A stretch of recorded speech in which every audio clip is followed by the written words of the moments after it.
Heading में लिखा है particular integral when capital X is equal to sine A X या फिर कॉस ए एक्स। ठीक है, नेक्स्ट पॉइंट में देखो क्या लिखा हुआ है, when capital X is equal to sine A X या फिर cos A X, suppose F of D is equal to 5 of D square, then particular integral is given by 1/5 of D square dot sine A X is equal to 1/5 of minus A square dot sine A X. आगे similarly लिखकर दिया हुआ है 1/5 of D square dot cos A X is equal to 1/5 of minus A square dot cos A X. ठीक है, इसका मतलब क्या होगा, देखो अगर अपने पास एफ ऑफ डी ये फंक्शन 5 ऑफ डी स्क्वायर इस टर्म में आता है, इन दैट केस अगर राइट साइड में साइन ए एक्स या फिर कॉस ए एक्स ऐसे फंक्शन आएंगे तो इन दैट केस हमें डी स्क्वायर को रिप्लेस किससे करना होगा, माइनस ए स्क्वायर से रिप्लेस करना होगा, और साइड में साइन ए एक्स या फिर कॉस ए एक्स ये जो भी टर्म होंगे वो एज इट इज लिखने होंगे।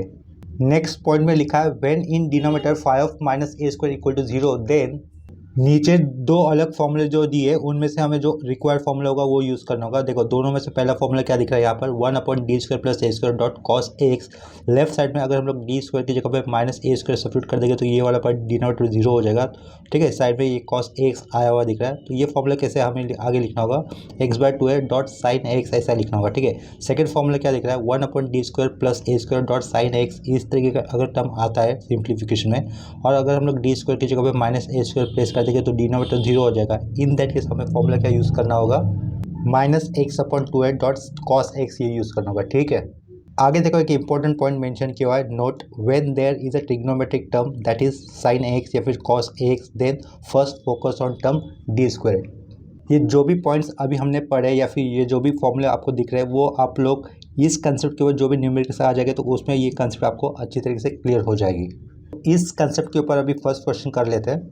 देखो यहाँ पर क्वेश्चन में क्या दिया हुआ है, सॉल्व एक ब्रैकेट के अंदर लिखा हुआ है quadratic equation that is d² minus 5d plus 6, उसके बाद लिखा हुआ है y is equal to sine 3x। ठीक है, ये हायर ऑर्डर डिफरेंशियल इक्वेशन है जिसमें राइट साइड में x वेरिएबल से बना हुआ फंक्शन हमें आया हुआ दिख रहा है साइन 3x। ठीक है, तो देखो इस क्वेश्चन को सॉल्व करने के लिए हम लोग ये वाले ऐड से शुरुआत करेंगे और सबसे पहले हमें गिवन क्वेश्चन को एक बार फिर से एज इट इज लिख देना होगा।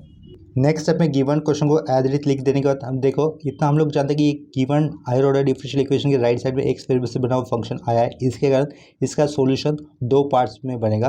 पहला पार्ट होगा कॉम्प्लीमेंट्री फंक्शन और दूसरा पार्ट होगा पर्टिकुलर इंटीग्रल। कॉम्प्लीमेंट्री फंक्शन हम लोग राइटिंग ऑक्सिलरी इक्वेशन करने के बाद जो रूट्स आएंगे उससे फाइंड आउट कर सकते हैं, और पर्टिकुलर इंटीग्रल फाइंड आउट करने के लिए हमें फॉर्मूला यूज़ करना होगा। ठीक है, तो नेक्स्ट स्टेप में हमें जस्ट सिंपली लिख देना होगा WAE का मतलब रहेगा writing auxiliary equation. Auxiliary equation क्या होता है, y के साइड में t के टर्म्स में जो भी इक्वेशन रहता है तो उसको ही ऑक्सिलरी इक्वेशन कहा जाता है। ठीक है, तो हम लोग यहाँ पे ऑक्सिलरी इक्वेशन लिखेंगे, वो क्या रहेगा, d² minus 5d plus 6 is equal to 0 put करना होगा। नेक्स्ट स्टेप पे आप देखो ये d² होने के कारण इसके दो रूट आएंगे, दो रूट क्या हो गए 2,3 ये हो जाएगा। ठीक है, ये दोनों रूट कैसे आए, डिस्टिंक्ट आए, इसके कारण हम लोग कॉम्प्लीमेंट्री फंक्शन देखो किस तरीके से लिखेंगे, CF इज इक्वल टू ये C1 लिखा e टू द पावर ये पहला रूट कर दिया 2x प्लस अब ये C2 लिखा, साइड में ये e टू द पावर ये 3x ये दूसरे रूट के लिए लिख दिया। ठीक है, नेक्स्ट स्टेप में अभी हमें PI फाइंड आउट करना होगा, तो यहाँ पर ये एंड लिखा है एंड PI का बेसिक फॉर्मूला क्या होता है हम लोग जानते हैं कि लास्ट लेक्चर से 1/f ऑफ डी लिखकर साइड में हमें ये कैपिटल X देना होता है। ठीक है, ये f ऑफ डी का मतलब यहाँ पे क्या लिखना होगा, हमें राइटिंग ऑक्सिलरी इक्वेशन लिखने पर जो इक्वेशन मिला था ना वही हमें इक्वेशन लिखना होगा। वो क्या है अपने केस में d² माइनस 5d प्लस 6 है, तो मैं वहाँ ये सेम सब्स्टिट्यूट कर देता हूँ, d² माइनस 5d प्लस 6 ये सब्स्टिट्यूट कर दिया एक राउंड ब्रैकेट के अंदर,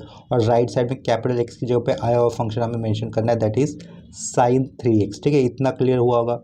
नेक्स्ट स्टेप में देखो अभी इतना समझ लो, अगर हमें ट्रिग्नोमेट्रिक टर्म दिख रहा है तो हमें फर्स्ट फोकस इसको करना था d² को करना था, और d² की जगह पे हमें माइनस a² सब्स्टिट्यूट करना होता है। साइन ax के साथ अगर हम इसको कंपेयर करेंगे तो a की वैल्यू 3 हो जाएगी, 3² 9, बिफोर दैट एक एक्स्ट्रा माइनस साइन देना होता है, तो ये -9 हम लोग प्लेस कर देंगे किसकी जगह पे, d² की जगह पे। ठीक है, तो देखो ये 1/d² की जगह पे -9 प्लेस कर दिया, आगे का ये -5d, उसके आगे का ये प्लस 6 एज इट इज एक राउंड ब्रैकेट के अंदर लिखा सब कुछ, साइड में क्या आएगा ये साइन 3x आ जाएगा। ठीक है, इतना क्लियर हुआ होगा।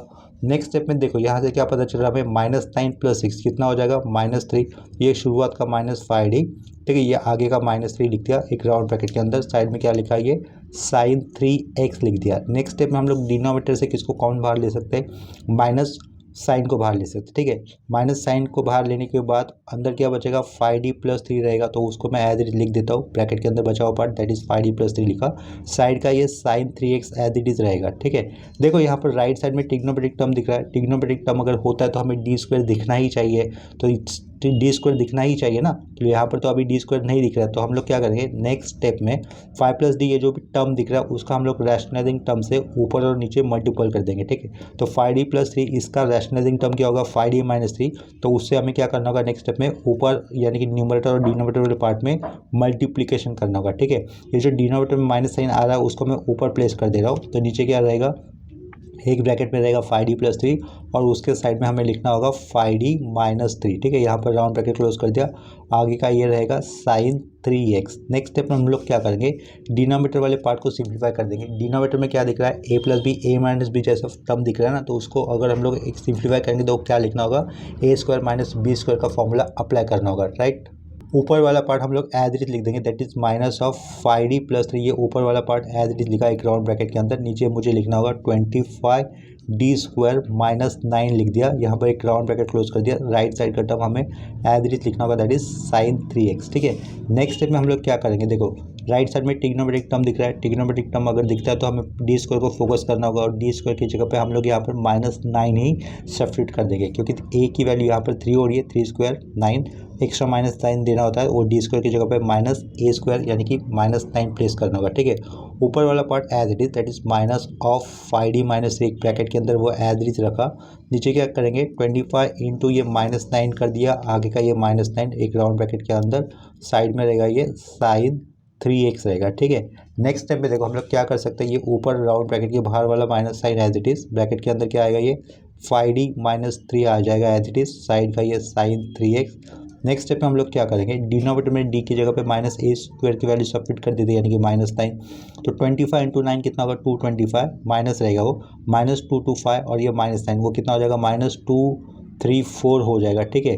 नेक्स्ट स्टेप में ऊपर का माइनस साइन नीचे का माइनस साइन एक दूसरे को कैंसिल करेगा, यानी कि बैलेंस कर देगा। तो हम लोग लेफ्ट साइड में क्या लिखेंगे, 1/234 लिख देंगे, ठीक है। ये ओपनिंग राउंड ब्रैकेट डाला, ओपनिंग स्क्वायर ब्रैकेट डाला। 5d इंटू ये sin 3x हमें मल्टीपल करना होगा, तो ये 5d लिखा। साइड में क्या लिखूंगा मैं, ये sin 3x लिख दिया। उसके आगे ये माइनस साइन, ये 3 लिखा, फिर ये sin 3x लिख दिया, ठीक है। लास्ट में ये क्लोजिंग स्क्वायर ब्रैकेट। d का मतलब क्या होता है, एक ऑपरेटर होता है ये डेरिवेटिव्स वाला, तो हमें वो उसका डेरिवेटिव्स करना होगा, किसका, sin 3x का। तो ये लेफ्ट साइड में तो 1/234 ये एज इट इज लिखा है, ये ओपनिंग स्क्वायर ब्रैकेट, ये 5 as it is, d derivative sin 3x का डेरिवेटिव क्या हो जाएगा, cos 3x, और 3x का फर्दर डेरिवेटिव करने पर कितना आएगा, 3 आ जाएगा। आगे वाला पार्ट हमें एज इट इज लिखना होगा, दैट इज -3 sin 3x, ठीक है। लास्ट में ये स्क्वायर ब्रैकेट क्लोज कर दिया। नेक्स्ट स्टेप में हम लोग ये cos 9x ऐसा नहीं लिख सकते, क्योंकि 3x ये रेडियन एंगल है, कोसाइन इसके साथ आया हुआ, ठीक है।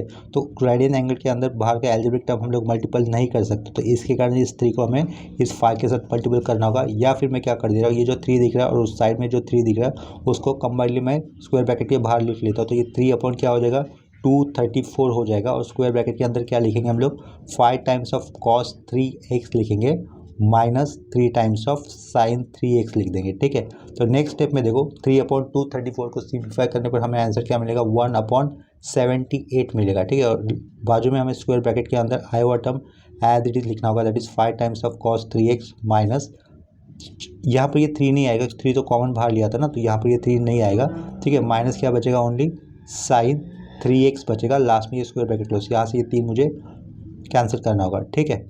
ये 3 नहीं आएगा यहाँ पर। लेफ्ट साइड में हमें ये पी आई लिखना होगा, ठीक है। तो देखो पी आई आने के बाद हमें नेक्स्ट स्टेप में लिखना होगा and it's solution is given bye, and it's solution is given bye ऐसा लिखने के बाद हमें कंप्लीट सॉल्यूशन के लिए एक स्टेप लिखना होगा, that is y = CF plus P I. C F क्या होता है, कॉम्प्लीमेंट्री फंक्शन, प्लस हमें ये पी आई ऐड करके लिखना होगा, ठीक है, सी एफ के साथ। तो लास्ट में हम लोग y को किस तरीके से लिख सकते हैं, देखो y = क्या आएगा, ये C1 e⁻, 2x plus C2 e⁻, ये 3x होगा। उसके आगे फिर हमें पी आई को लिखना होगा, जो कि ऊपर वाले स्टेप से हम लोग लिख सकते हैं। वो क्या है, 1/78। तो देखो यहाँ पर लिख दे रहा हूँ मैं 1/78, ये ओपनिंग स्क्वायर ब्रैकेट।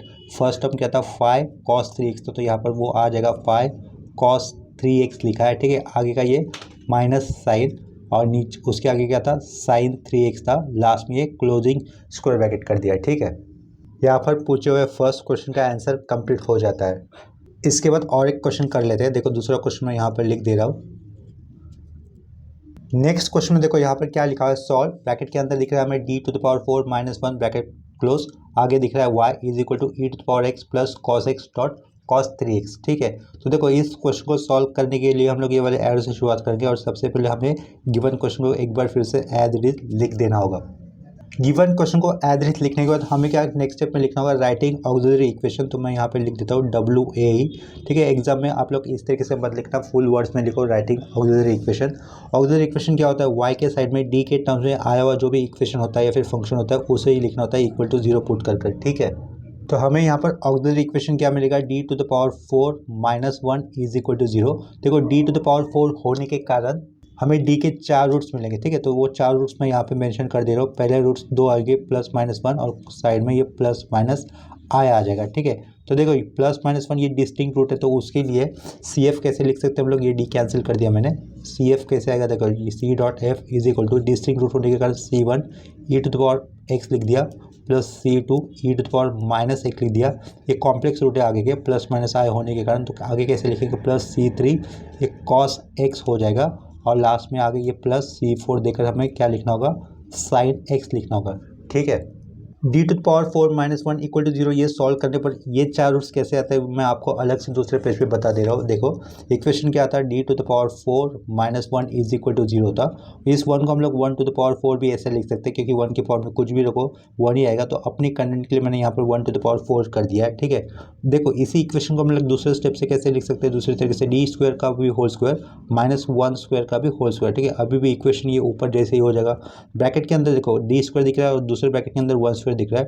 तो a² - b² का फॉर्मूला क्या होता है, a+b एक ब्रैकेट में और दूसरे ब्रैकेट में a - b। तो इसको मैं कैसे लिख सकता हूँ, d² - 1² एक ब्रैकेट में लिख दिया और दूसरे ब्रैकेट में क्या लिख सकता हूँ, d² + 1² इस तरीके से लिख सकता हूँ, ठीक है। इज इक्वल टू 0 होगा। तो जो लेफ्ट साइड में पहला ब्रैकेट दिख रहा है उसको हम लोग फिर से सेम फॉर्मूला अप्लाई कर सकते हैं। तो वो क्या हो जाएगा, d+1 एक ब्रैकेट में और दूसरे ब्रैकेट में हो जाएगा d-1, ठीक है। और ये वाला टर्म इसको मैं इक्वल टू 0 कर देता हूँ और दूसरे वाले ब्रैकेट के लिए भी मैं एंड लिखकर सेम ब्रैकेट d² + 1² लिखकर मैं इक्वल टू 0 पुट कर देता हूँ, ठीक है। लेफ्ट साइड से में हमें d की वैल्यू क्या मिलेगी, d इज इक्वल टू ये +-1 मिलेगा। ये इसको सॉल्व करने पर करली अंडरलाइन किए हुए फंक्शन को सॉल्व करने पर हमें d की वैल्यू क्या मिलेगी, +-1 मिलेगी। अगर देखो हम लोग इसको सॉल्व करेंगे तो वो कैसे सॉल्व कर सकते हैं, d² इक्वल टू हम लोग ये -1 लिख सकते हैं क्योंकि 1² कितना होता है, 1 ही होता है। ये +1 लेफ्ट साइड का अगर राइट साइड जाएगा तो -1 हो जाएगा। ये फिर से d² लेफ्ट साइड में -1 का मतलब क्या होता है, ये i² होता है, ठीक है। -1 का मतलब क्या होता है, i²। तो ये d का वैल्यू क्या हो जाएगा, +-i हो जाएगा, राइट। कॉम्प्लेक्स नंबर के अंदर जो i होता है ना, तो यहाँ पर वो वाला ये i आया हुआ है, उसके अंदर i² की वैल्यू -1 होती है। तो इसके कारण -1 को यहाँ पर मैंने i² से रिप्लेस किया था, ठीक है। तो हमें यहाँ पर d⁴ - 1 के 4 रूट्स +-1 और ये +-i कैसे आता है ये पता चल जाता है, ठीक है। तो यहाँ पर देखो कॉम्प्लीमेंट्री फंक्शन लिखने के बाद हमें नेक्स्ट पे पी आई फाइंड आउट करना होगा। तो पी आई फाइंड आउट करने के लिए तो फॉर्मूला होता है, तो यहाँ पर ये एंड लिखा, पी आई लिखा, हम लोग उसका फॉर्मूला मेंशन कर देंगे। पी आई का फॉर्मूला होता है 1/f(d) और यहाँ पे हमें X लिखना होगा।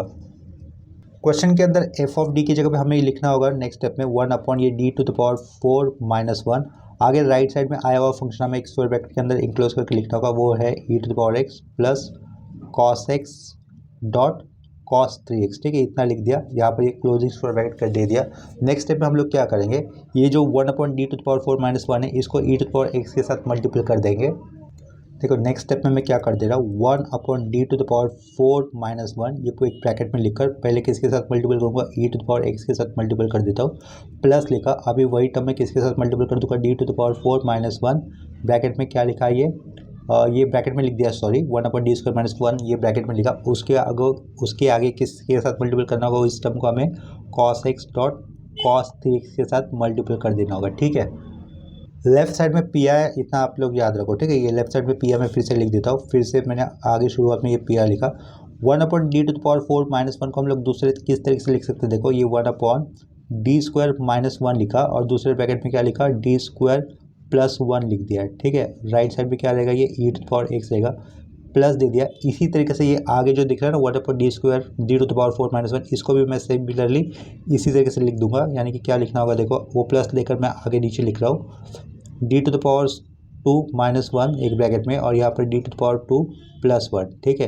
राइट साइड में ये cos x cos 3x को मुझे फिर से एक बार एज इट इज लिख देना है, cos x और ये cos 3x को फिर से एज इट इज लिख दिया है, ठीक है। इसको मैं एक्सप्रेशन नंबर 1 से रिप्रेजेंट कर देता हूँ। ये जो भी पी आई लिखा है हमने उसको मैं एक्सप्रेशन नंबर 1 से रिप्रेजेंट कर देता हूँ। इसके बाद मैं देखो ये प्लस के लेफ्ट साइड पे जो भी पार्ट दिख रहा है उसको इंडिविजुअली फाइंड आउट कर दूंगा। उसके बाद प्लस के राइट साइड पे जो भी पार्ट दिख रहा है उसको मैं इंडिविजुअली फाइंड आउट कर दूंगा। ठीक है, देखो यहाँ पर क्या लिखा है, ये लेट लिख दिया, लेट लिख के क्या लिखा 1/d² - 1 और यहाँ पर क्या लिखा है d² + 1 और आगे क्या लिख दिया e⁻x। ठीक है, इसको मैं सेपरेटली फाइंड आउट कर दे रहा हूँ। इज इक्वल टू इसको मैं कैसे लिख सकता हूँ, ये d² - 1 जो दिख रहा है उसको हम लोग एक्सपेंड कर सकते हैं। किस तरीके से, देखो 1 एक ब्रैकेट में वो हो जाएगा d+1, दूसरे ब्रैकेट में रहेगा वो d-1, साइड में ये आया हुआ bracket d² + 1 as it is. ठीक है, उसके राइट साइड में क्या रहेगा e⁻x रहेगा। राइट, जस्ट हम लोगों ने किसको एक्सपेंड किया, d² - 1 को एक्सपेंड किया है by the formula a² - b² के अप्लाई कर रहे हैं। ठीक है, तो वो क्या हो जाएगा d+1 d-1 हो जाएगा। नेक्स्ट स्टेप में देखो, जब भी अपने पास 1/f(t) डॉट e⁻x टाइप का पर्टिकुलर इंटीग्रल फाइंड आउट करना होता है, इन दैट केस हमें डी की जगह पे ए सब्स्टिट्यूट करना होता है। ठीक है, लेक्चर 3 में हम लोगों ने इसी टाइप के सम किए थे। तो हमें डी की जगह पे e⁻x के साथ कंपेयर करेंगे तो ए की वैल्यू 1 हो जाएगी, तो डी की जगह पे हमें 1 यूज़ करना होगा। लेकिन ये मिडल वाले पार्ट में डी की जगह पे जब हम लोग 1 पुट करेंगे तो वो वैल्यू 0 हो जाएगी। तो जहाँ पर 0 बन रहा होगा वो वाला काम हम लोग बाद में करेंगे, जहाँ पर 0 नहीं दे रहा है वो वाला काम हम लोग पहले कर देंगे। ठीक है, तो इस फर्स्ट ब्रैकेट में डी की वैल्यू 1 पुट करने पर 0 नहीं मिल रहा है और लास्ट वाले ब्रैकेट में भी डी की वैल्यू 1 पुट करने पर हमें 0 नहीं मिल रहा है। इसके कारण हमें क्या लिखना होगा, देखो फर्स्ट ब्रैकेट में ये हो जाएगा 1 + 1 2, दूसरे ब्रैकेट में ये हो जाएगा 1 + 1 2, 2 था कितना होता है 4 होता है। ठीक है, तो ये 1 मैंने 4 लिख दिया। ठीक है, साइड में क्या रहेगा, ये d-1 रहेगा क्योंकि ये वाला टर्म 0 दे रहा था, ये वाला फैक्टर 0 दे रहा था वैल्यू। राइट साइड में ये e⁻x एज इट लिख देंगे। नेक्स्ट स्टेप में अगर हमें d की जगह पे 1 सब्स्टिट्यूट करने पर ये 0 दे रहा होगा, इन दैट केस हमें फॉर्मूला कैसे लिखना होता है, देखो ये 1/4 शुरुआत का एज इट, यहाँ पर x लिखना होता है, यहाँ पर e⁻x एज इट लिखना होता है और जो भी d-1 ये फैक्टर 0 दे रहा है तो उसका डिरिड्यूस करना होता है। तो d-1 का डिरिड्यूस करने पर कितना आएगा, 1 आएगा, तो डिनोमिनेटर में अलग से 1 लिखने की कोई ज़रूरत नहीं है। ठीक है, तो 1/d² - 1 एक ब्रैकेट में लिखकर दूसरे ब्रैकेट में d² + 1 ये डॉट e⁻x लिखा है। इसको सॉल्व करने पर हमें फाइनल आंसर क्या मिलेगा, 1/4 डॉट x डॉट e⁻x ये मिलेगा। इसको हम लोग नंबर 2 से रिप्रेजेंट कर लेंगे। ठीक है, नेक्स्ट स्टेप में हमें जो प्लस के आगे वाला पार्ट दिख रहा है ना उसको इंडिविजुअली फाइंड आउट करना होगा। ठीक है, ये इसको मैं नंबर 2 कर दिया था, सर्कल कर दिया। अभी ये वाला पार्ट हम लोग कंसिडर करेंगे, प्लस के आगे वाला, इसको इवेल्यूएट कर देंगे। तो हमें देखो ये वाले पार्ट को इवेल्यूएट करना था, तो वो वाले पार्ट को मैंने सेपरेटली लेफ्ट साइड पे लिखा हुआ है।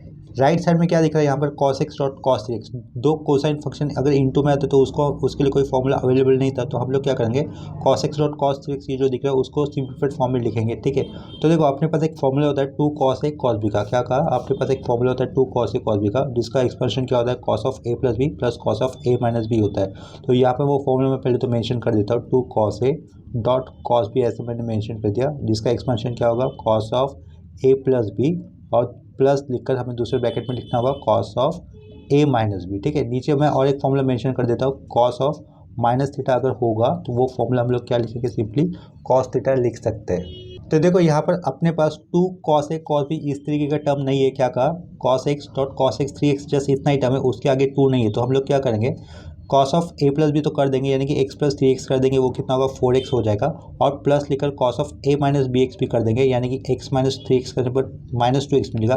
cos ऑफ -θ cos थीटा होता है, इसका मतलब उसको हम लोग cos 2x लिख सकते हैं। राइट, लेकिन उसके अपॉन में हमें ये 2 लिखना होगा, मतलब ये राइट साइड वाला पार्ट हम तो फाइंड आउट कर देंगे, उसके अपॉन में ये 2 लिख देंगे। ठीक है, मतलब देखो ये तो फॉर्मूला हो गया जिसको मैंने अभी सर्कल किया, ये फॉर्मूला हो गया। ये फॉर्मूला मुझे ऊपर लिखे हुए स्टेप के लिए अगर अप्लाई करना होगा तो देखो ये फर्स्ट लेफ्ट साइड वाला पार्ट तो मुझे एज इट लिखना होगा। ठीक है, तो ये इक्वल टू के आगे फर्स्ट डी वाले टर्म तो मैं एज इट लिख दे रहा हूँ, दैट इज d² - 1 एक ब्रैकेट में लिखकर, दूसरे ब्रैकेट में क्या d² + 1 ये लिख दिया। ठीक है, यहाँ पर ये ओपनिंग स्क्वायर ब्रैकेट डाल दिया। 2 cos a cos b, 2 cos a cos b का फॉर्मूला ये होता है cos ऑफ a + b, तो x + 3x क्या हो जाएगा, ये cos 4x हो जाएगा। आगे क्या plus sine x - 3x cos of -2θ, cos of -2θ मतलब cos 2θ लिख सकते हो, ये क्या लिखा cos 2x लिख दिया। और इसके अपॉन में ये जो लेफ्ट साइड पे यहाँ पर जो 2 नहीं था वो मैं 2 जोड़ दे रहा हूँ, तो इसके कारण यहाँ पर डिनोमिनेटर में 2 लिखा है। ठीक है, लास्ट में ये क्या हो गया, स्क्वायर ब्रैकेट क्लोज कर दिया है। नेक्स्ट स्टेप में हम लोग क्या करेंगे, ये जो डी वाले टर्म दिख रहे हैं वो हमें यहाँ पर cos 4x के साथ मल्टीपल करने होंगे, प्लस देकर आगे सेम हमें डी वाले टर्म cos 2x के साथ मल्टीपल कर देने होंगे। इन दोनों वर्क मल्टीपल करते वक्त हमें अपॉन का टू शुरुआत में लिखना होगा क्योंकि वे कांस्टेंट है, ठीक है, इसके कारण। तो ये देखो नेक्स्ट स्टेप में कैसे लिखूंगा, इक्वल टू पुट कर ये 1/2 अपॉन का जो 2 था cos 4x और cos 2x से दोनों के नीचे रहेगा ना, तो अगर cos 4x के नीचे रहता है तो वो अपॉन का वाला 2 मैं शुरुआत में लिख दे रहा हूँ, साइड में ये d वाला टर्म लिख दूंगा, दैट इज 1/d² - 1 एक ब्रैकेट में, और साइड में क्या रहेगा d² + 1 ये रहेगा, ठीक है, दूसरे ब्रैकेट में। साइड में क्या लिखूंगा मैं, cos 4x लिख दूंगा, उसके आगे फिर से ये प्लस लिख दिया, ये वाले प्लस की बात हो रही है। cos 2x/2 था ना, ये cos 2x/2 था, तो वो जो 2 था अपॉन में शुरुआत में लिख दूंगा स्टार्टिंग में ही, तो 1/2। अब ये d वाला टर्म आ जाएगा d² - 1 एक ब्रैकेट में, और दूसरे ब्रैकेट में हमें लिखना होगा d² + 1 लिखना होगा, और राइट साइड में हम लोग क्या लिख देंगे, cos 2x लिख देंगे, ठीक है। नेक्स्ट स्टेप पे देखो ये इक्वल टू लिखा, जब भी ट्रिग्नोमेट्रिक टर्म होता है तो हमें d² को फोकस करना होता है, d² की जगह पे हमें -a² सब्स्टिट्यूट करना होता है। तो cos 4x को अगर cos x के साथ कंपेयर करते हैं तो a की वैल्यू हमें 4 है ऐसा पता चलेगी, तो a² कितना हो जाएगा 16, और वो -16 हमें सब्स्टिट्यूट करना होगा इस ये d² की जगह पे, ठीक है। तो -16 - 1 कितना रहेगा, -17, तो ये शुरुआत का 1/2, यहाँ पर ये -17 एक ब्रैकेट में, और ये -16 + 1 कितना हो जाएगा -15, तो दूसरे ब्रैकेट में ये -15 लिखा। राइट साइड में ये cos 4x हमें एज इट इज लिखना होगा, ठीक है, ये प्लस साइन उसके आगे वाला ये प्लस साइन दे दिया, यहाँ पर ये 1/2 शुरुआत का, d² की जगह पे हमें क्या सब्स्टिट्यूट करना होगा, cos 2x को अगर हम लोग cos 1 से कंपेयर करेंगे तो a की वैल्यू 2 है ऐसा पता चलेगी, तो 2² बनेगा 4, राइट, a² यानी कि 4 हो गया। बिफोर दैट एक एक्स्ट्रा माइनस साइन देना होता है, तो हम लोग d² की जगह पर क्या सब्स्टिट्यूट करेंगे, -4 सब्स्टिट्यूट करेंगे, तो यहाँ पर हमें लिखना होगा -4 - 1 -5 लिख दिया, ठीक है। राइट साइड में क्या होगा, -4 + 1 -3 होगा, और उसके आगे ये cos 2x हमें एज इट इज लिखना होगा, ठीक है। तो देखो इन नंबर को कैलकुलेट करने पर देखो आंसर कितना मिलेगा हमें, 1/510 मिलेगा। राइट साइड का ये cos 4x as it is लिखना होगा, प्लस 5 × 3 15, माइनस माइनस प्लस हो जाएंगे तो 1/30 मिलेगा यहाँ से, साइड का ये cos 2x हमें एज इट इज लिखना होगा, ठीक है। तो यहाँ पर देखो पर्टिकुलर इंटीग्रल के अंदर जो प्लस से आगे वाला सेपरेट पार्ट था उसको हम लोगों ने सेपरेटली फाइंड आउट करने पर हमें उसका आंसर क्या मिला, ये 1/50 cos 4x + 1/30 cos 2x ये मिला, ठीक है। इसको मैं नंबर 3 से रिप्रेजेंट कर दे रहा हूँ। नेक्स्ट स्टेप में फ्रॉम 1 2 3 लिखकर हमें कंबाइंड PI लिखना होगा। देखो फर्स्ट स्टेप पे हमने क्या लिखा था, ये वाला पार्ट दिख रहा है फर्स्ट स्टेप, और सेकंड स्टेप में हमने ये वाले अंडरलाइन किए हुए पार्ट का अलग से इवैल्यूएशन सिंप्लीफिकेशन करके कितने आया था वैल्यू, x/4.e⁻x से ये आई थी, ठीक है। तो हम लोग क्या करेंगे, फ्रॉम 1 से ये वाला वैल्यू हटाकर उसकी जगह पे जो उसका सिंप्लीफाइड फॉर्म आया था वो लिखना होगा, दैट इज x/4.e⁻x, और इसके बाद हम लोगों ने जो प्लस के आगे वाला पार्ट था उसको इवेल्यूएट करने पर उसका जो आंसर मिला था इक्वेशन नंबर 3 में वो लिखना होगा, ठीक है। वो क्या मिल रहा है, 1/510 cos 4x + 1/30 cos 2x, ठीक है। तो इसके कारण फ्रॉम 1 to 3 लिखने पर हमें एक कंबाइंड PI क्या मिलेगा, देखो ये PI is equal to x/4.e⁻x रहेगा, आगे हमें लिखना होगा 1/510 cos 4x प्लस आगे मैं लिख दे रहा हूँ नीचे 1/30, ये क्या रहेगा आगे cos 2x ये रहेगा, ठीक है। PI लिखने के बाद हमें नेक्स्ट स्टेप में लिखना होगा and it's complete solution is given bye, या फिर simply and it's solution is given bye ऐसा लिखा तो भी चलेगा।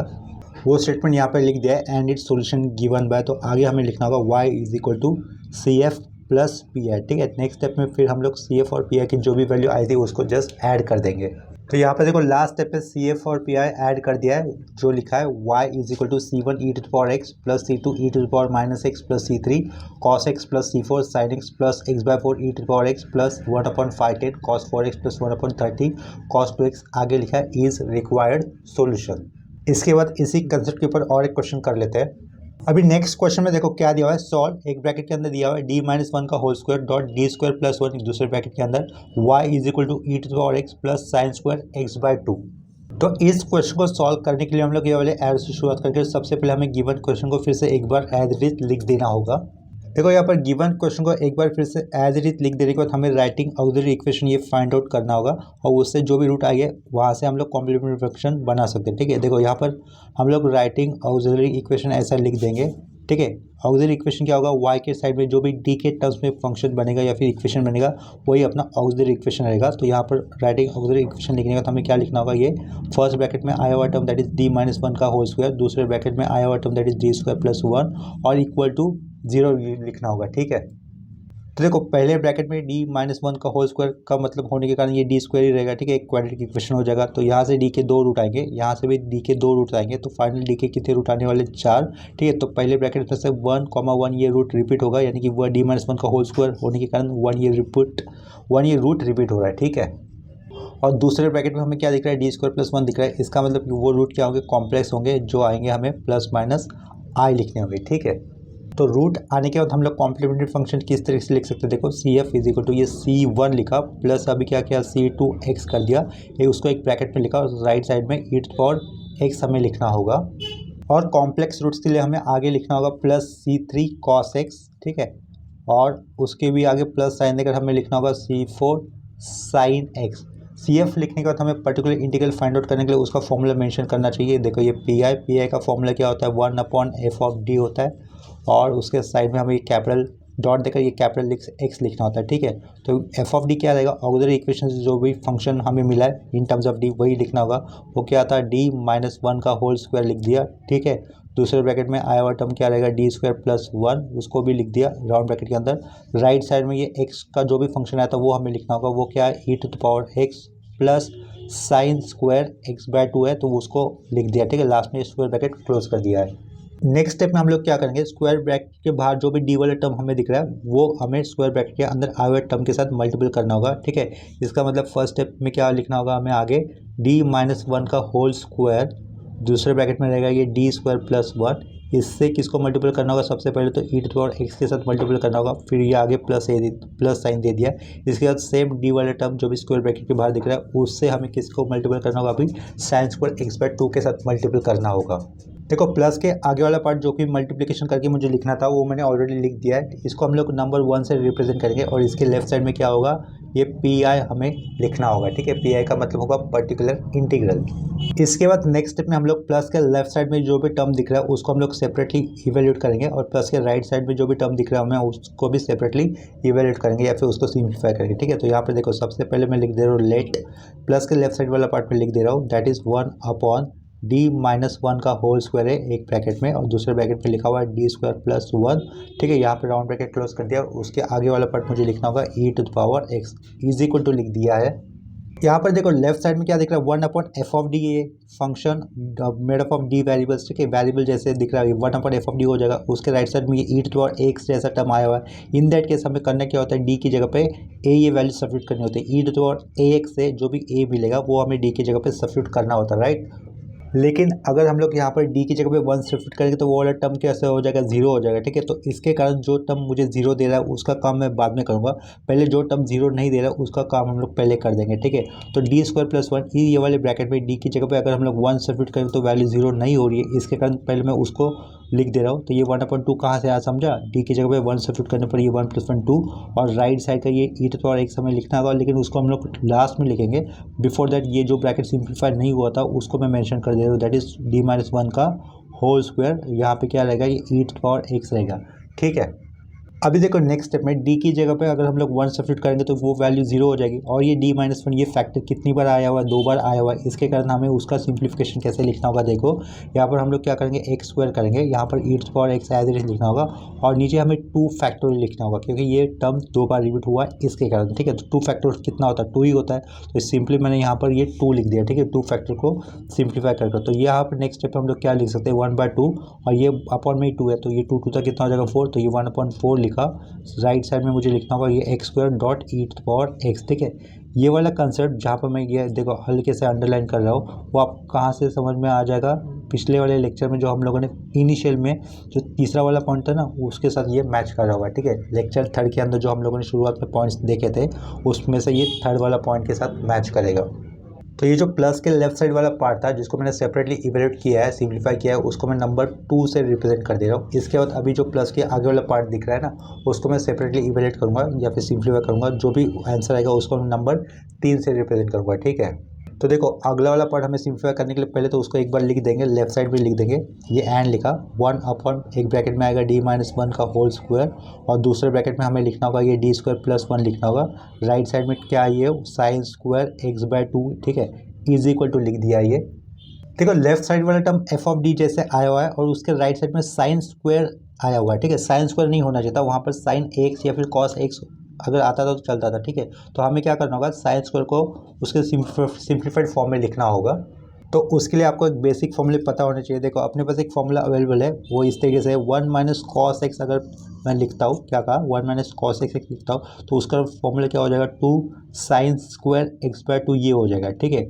1 माइनस कॉस एक्स अगर होता है तो उसका फॉर्मूला बनता है 2 साइन स्क्वायर एक्स। अपने पास साइन स्क्वायर एक्स बाय 2 ये टर्म आया हुआ है, वहाँ पर 2 नहीं है, तो ये 2 ना होने के कारण हमें क्या करना होगा, इस 2 को हमें लेफ्ट साइड में लिखना होगा, 1 माइनस कॉस एक्स बाय 2, ठीक है। तो ये 1 माइनस कॉस एक्स बाय 2 ये किसके लिए सब्स्टिट्यूशन पार्ट हो जाएगा, साइन स्क्वायर एक्स बाय 2 के लिए, ठीक है।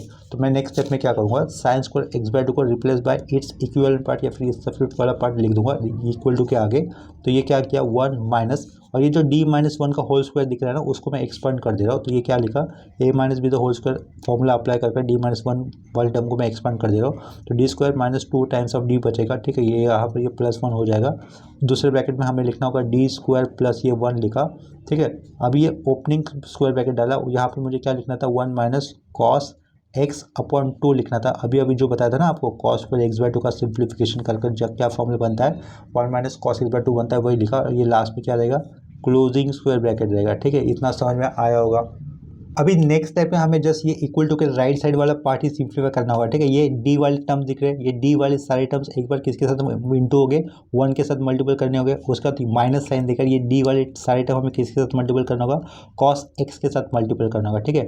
1 के साथ मल्टीपल करते वक्त अपॉन में ये 2 तो आएगा ही, और ये माइनस के आगे अगर हम लोग कॉस एक्स के साथ डी वाले टर्म को मल्टीपल करेंगे तो फिर से अपॉन में 2 आ जाएगा, ठीक है। तो ये जो 2 आएगा दोनों के इसमें मल्टीपल करने पर, मैं शुरुआत में लिख देता हूँ। तो ये 1/2 शुरुआत में लिखा, अभी मैं वो डी वाला सारा टर्म लिख देता हूँ। डी वाला टर्म क्या है लिखने के लिए, D square minus 2d plus 1 है, दूसरे ब्रैकेट में है डी स्क्वायर प्लस 1, ठीक है।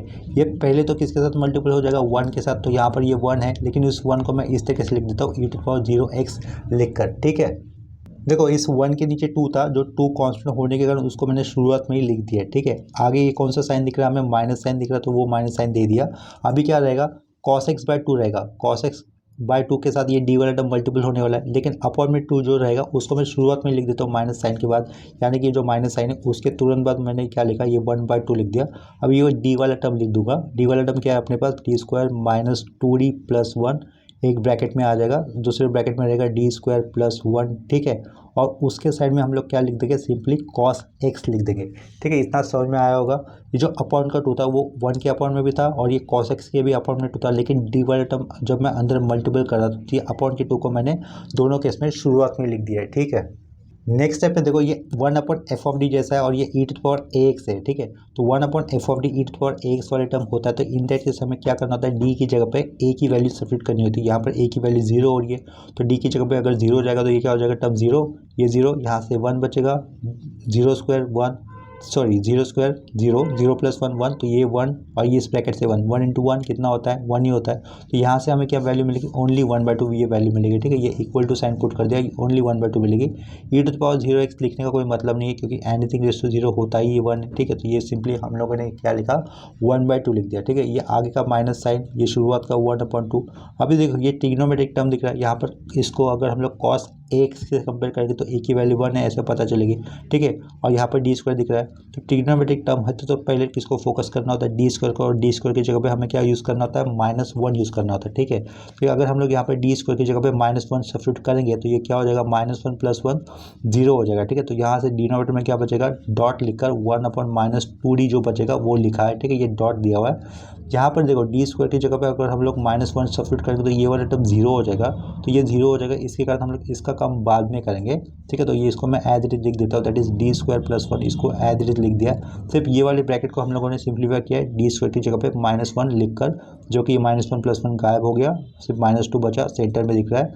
अगला वाला पार्ट या फिर आगे वाला पार्ट में एज इट इज लिख दे रहा हूँ, ठीक है। इतना समझ में आया होगा। नेक्स्ट स्टेप में देखो, अभी ये शुरुआत का 1/2, ये माइनस साइन और ये माइनस साइन, दोनों माइनस साइन का मल्टीप्लिकेशन हो जाएगा तो क्या हो जाएगा, प्लस हो जाएगा। 2 × 2 अपॉन में हमें क्या लिखना होगा, ये 4 टाइम्स ऑफ डी लिखना होगा, ठीक है। डॉट आगे क्या किया, 1/d² लिखा प्लस 1 ब्रैकेट क्लोज, और ये cos x, ठीक है। ये ट्रिग्नोमेट्रिक टर्म है, यहाँ पर d² दिख रहा है, तो d² की जगह पे अगर मैं -1 सब्स्टिट्यूट करूँगा तो डिनोमिनेटर वाला पार्ट 0 हो जाएगा। इन दैट केस जो हम लोगों ने शुरुआत में फॉर्मूले लिखे थे ना, when f of D is equal to 5 minus A square substitute करने पर अगर डिनोमिनेटर वाला पार्ट 0 होता है तो इन दैट केस में कौन सा फॉर्मूला यूज़ करना होगा। देखो यहाँ पे मैं दिखा दे रहा हूँ। देखो राइट साइड में क्या दिख रहा है हमें, कॉस एक्स दिख रहा है, तो यहाँ पर भी कॉस एक्स दिख रहा है। तो डी स्क्वायर की जगह पे अगर मैं माइनस ए स्क्वायर सब्स्टिट्यूट करता हूँ तो ये वाला पार्ट 0 हो जाएगा। इन दैट केस मुझे ये वाला फॉर्मूला यूज़ करना होगा, एक्स बाय टू है डॉट साइन एक्स, यानी कि एक्स ए की वैल्यू तो 1 है, तो हम लोग क्या लिखेंगे, x by two sine x लिख देंगे। ठीक है, तो यहाँ पर देखो फॉर्मूला क्या यूज़ करना होगा, ये प्लस 1/4d तो एज इट इज़ रहेगा बाहर का, 1/4d एज इट इज़ रहेगा। इसको फॉर्मूला अप्लाई करने पर हमें क्या लिखना था, x/2 है, ए की वैल्यू तो 1 ही, तो ये x बाय टू लिखा, बाजू में क्या रहेगा ये, यहाँ पर cos x था तो cos x होता है, तो हमें क्या लिखना होता है, साइन x लिखना होता है। ठीक है, इतना समझ में आया होगा। नेक्स्ट स्टेप में हम लोग क्या कर सकते हैं, देखो ये 4 इंटू 2 कितना हो जाएगा, 8 हो जाएगा डिनोमिनेटर में, तो ये 1/2 एज इट इज़, प्लस ये 1/8 लिखा। 1/d का मतलब क्या होता है, इंटीग्रेशन, तो इसको इंटीग्रेशन लिखा, इंटीग्रेशन किसके लिए, एक्स डॉट साइन एक्स के ऊपर, और यहाँ पे क्या लिखना होगा हमें, dx लिखना होगा। देखो लास्ट के 2 स्टेप भले हम यहाँ पर वो सही दिख रहे होंगे, लेकिन वो टेक्निकली थोड़े से गलत लिखे। टेक्निकली गलत कैसे, देखो थर्ड लास्ट स्टेप में क्या दिख रहा है, 1 यहाँ से पढ़ता हूँ, चलो शुरुआत से पढ़ता हूँ, 1/2 plus 1/4d plus dot 1/d square plus 1 dot cos x. ठीक है, यहाँ पर देखो अगर मैं ब्रैकेट वाली टर्म की बात करता हूँ, डी स्क्वायर प्लस 1 है, इस डी स्क्वायर प्लस 1 की जगह पे अगर मैं माइनस ए स्क्वायर यानी कि -1 सब्स्टिट्यूट करूँगा तो ये वाला टर्म कैसा हो जाएगा, 0 हो जाएगा। ठीक है, और राइट साइड में मुझे राइट साइड का कॉस एक्स एज इट लिखना होता है, जिसके ऊपर मैंने ये वाले टर्म के ऊपर नीचे फॉर्मूला अप्लाई कर दिया, फॉर्मूला आपको दिखाया भी था, लेकिन नीचे के 2 स्टेप गलत हो जाएंगे। क्यों, क्योंकि जो भी टर्म 0 देता है वो हमें लास्ट में चेक करना होता है ना, जो भी टर्म अगर 0 देता होगा उसके ऊपर काम हमें लास्ट में करना होता है। तो बिफोर दैट हमें कौन सा काम करना चाहिए था, 1/d वाला काम करना चाहिए था। क्या कहा, जो भी टर्म 0 देता है तो उसका काम हम लोग लास्ट में करेंगे। तो यहाँ पर एक डी वाला कौन सा ऑपरेशन बचता है, 1/d, तो पहले हमें उसको करना चाहिए था। तो इसके कारण ये टेक्निकली लास्ट के 2 स्टेप भले आपको सही लगते होंगे सिंप्लीफिकेशन वाइज, लेकिन वो गलत है। ठीक है, तो उसको मैं हल्के से मैं क्रॉस कर दे रहा हूँ। ठीक है, तो मुझे नेक्स्ट स्टेप में क्या करना होगा, देखो लेफ्ट साइड का ये इक्वल टू पुट करने पर ये हाफ आएगा, प्लस ये 1/4 मुझे लिखना होगा। साइड में ये वाला ब्रैकेट मुझे 0 दे रहा है, तो लेकिन 0 दे रहा है तो उसका काम मैं लास्ट में करूँगा, लास्ट में। ठीक है, तो वो साइड में क्या लिखा, वो डी स्क्वायर प्लस 1 की टर्म एज इट इज लिख दिया। ठीक है, ये 0 दे रहा था इसके कारण, तो यहाँ पर 1/d का मतलब मैं क्या कंसिडर कर लूँगा, इंटीग्रेशन। तो ये इंटीग्रेशन किया ओवर किसके ऊपर, ये cos x इस फंक्शन के ऊपर, तो यहाँ पर हमने cos x लिखा, आगे क्या लिख दिया, ये dx लिख दिया है। ठीक है, नेक्स्ट स्टेप में अभी देखो हम लोग क्या कर लेंगे, ये 1/2 एज इट इज़ प्लस ये 1/4 times of D square plus 1, ये भी हमें एज इट इज़ लिखना होगा। ठीक है, तो कॉस का इंटीग्रेशन क्या होता है, साइन का डेरिवेटिव होता है कॉस एक्स, तो कॉस का इंटीग्रेशन क्या हो जाएगा, साइन एक्स हो जाएगा, और यहाँ पर प्लस सी नहीं देना होगा। ठीक है, इसके बाद अभी देखो जो टर्म पहले 0 दे रहा था, अभी उसको हमें लास्ट में कैलकुलेट करना है या फिर सिंप्लीफाई करना है। तो देखो अभी यहाँ पर डी स्क्वायर की जगह पे -a स्क्वायर यानी कि -1 की वैल्यू सब्स्टिट्यूट करें तो ये वाला टर्म कैसा हो जाएगा, 0 हो जाएगा। इन दैट केस हमें कौन सा फॉर्मूला यूज़ करना होगा, देखो वही मैं पहले आपको दिखा रहा हूँ, 1/d square plus a square dot sine ax है। यहाँ पर अगर डी स्क्वायर की जगह पे हम लोग -a स्क्वायर सब्स्टिट्यूट करके तो ये वैल्यू 0 हो जाएगी। इन दैट केस हमें फॉर्मूला यूज़ करना होगा -x/2 है डॉट कॉस ax। ठीक है, यहाँ पर a की वैल्यू कितनी है, 1 है, तो इसके कारण हम लोग इसका फॉर्मूला क्या लिखेंगे, -x/2 कॉस x लिख देंगे।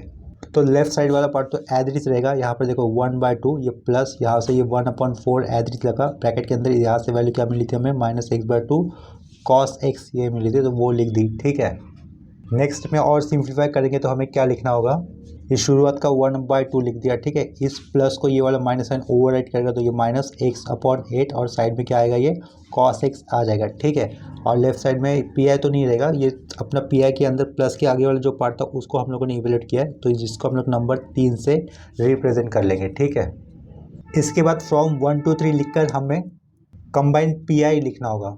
देखो फर्स्ट इक्वेशन में क्या लिखा होता है, P I is equal two plus से लेफ्ट साइड वाला ये पार्ट और प्लस के आगे वाला ये वाला पार्ट, जिसको हम लोगों ने ये प्लस के लेफ्ट साइड वाले पार्ट को इवेल्यूएट करने पर देखो सेकंड इक्वेशन क्या मिला है, 1/4 x square dot E to the power x। इसके साथ ये प्लस के आगे वाला पार्ट ये जो था इसको सिंप्लीफाई करने पर इक्वेशन 3 में हमें उसकी वैल्यू मिली हुई है 1/2 माइनस x/8 cos x। ठीक है, तो हम लोग पी आई को लास्ट में जोड़ कर लिख देंगे, कंबाइन पी आई वो रहेगा अपना x²/4 dot E to the power x। ठीक है, आगे ये प्लस हाफ लिखना होगा, लास्ट में इक्वेशन नंबर 3 से मिला हुआ पार्ट हाफ माइनस x/8 और उसके आगे लिखेंगे हम लोग cos x। ठीक है, ये हो गया अपना combine P I. Combine P I आने के बाद हमें लिखना होगा and it's solution is given bye, and it's solution is given bye, ठीक है, ऐसा लिखा तो उसके बाद हमें फॉर्मूला मेंशन करना होगा y is equal to C F plus P I, और लास्ट स्टेप में जो सी एफ और पी आई आया था उनकी वैल्यू हमें सब्स्टिट्यूट कर देनी होगी। तो यहाँ पर देखो लास्ट स्टेप में y is equal to C F plus P I लिखने के बाद उनकी वैल्यू सब्स्टिट्यूट करने पर हमें आंसर क्या मिलेगा, y is equal to C one plus C two x bracket में लिखकर उसके साइड में लिखना होगा e to power x plus C three cos x plus C four sine x plus x square by four dot E to power x plus half minus x by cos x. ये अपना final required solution. तो आज का ये lecture हम लोग यहीं पे स्टॉप कर देते हैं। अगर आज के लिए लेक्चर्स में किसी प्रॉब्लम्स में, कंसेप्ट में या फिर सिंप्लीफिकेशन में डाउट होता है तो आप लोग मुझे कमेंट सेक्शन में इन्फॉर्म कर सकते हो, ठीक है। तो अभी के लिए ये लेक्चर यहीं पे स्टॉप कर देंगे, मिलेंगे नेक्स्ट लेक्चर में, तब तक के लिए बाय एंड टेक केयर।